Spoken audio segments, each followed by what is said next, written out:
কিও ভাই?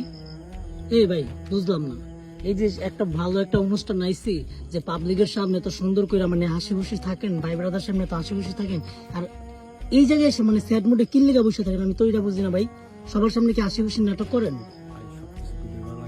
না ভিডিও করতেছি না, আমি আপনার বুঝাইতেছি যে আপনি যে যারাই আছেন না কি লেগে ভাই ব্রাদার সবার সামনে মানে এত হাসি খুশি থাকেন, মানে আপনার মনে কোনো কষ্ট নেই। তো যখনই দেখি আমি যে মানে সাইড মুডে যান তখনই মানে কি জানি একটা টেনশন করেন।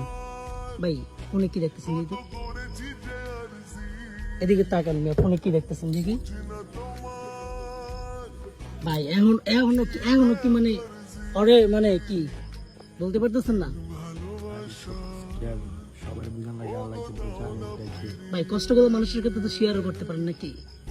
সবকিছু শেয়ার করা যায় না ভাই, এটা নিজের মনের ভিতরে রাখতে হয়, আল্লাহ কিন্তু জানে ভাই। এটা তো জানে, তো পাবলিকের সামনে কি নাটক করেন?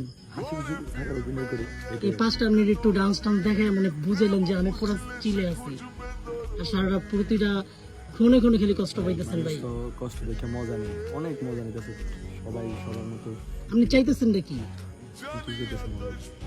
এভাবে কি নিজের তিলে তিলে শেষ করবেন? নিজের কি চেঞ্জ করবেন না? আল্লাহ যা কথা বলেছে তাই আল্লাহ করছে। এগুলো বাদ দেন ভাই, এখন নিজের লাইফটা সুন্দর করেন, একটা জায়গায় আসছেন একটু হাসি খুশি থাকেন, অ্যাটলিস্ট সবাই একটু হাসি খুশি রাখারও চেষ্টা করেন ভাই। আপনার দিকে সবাই তাকায় রয়েছে ভাই, আপনার স্যাড মুড থাকলে কিন্তু সবার খারাপ লাগে। ইনশাআল্লাহ ইনশাআল্লাহ।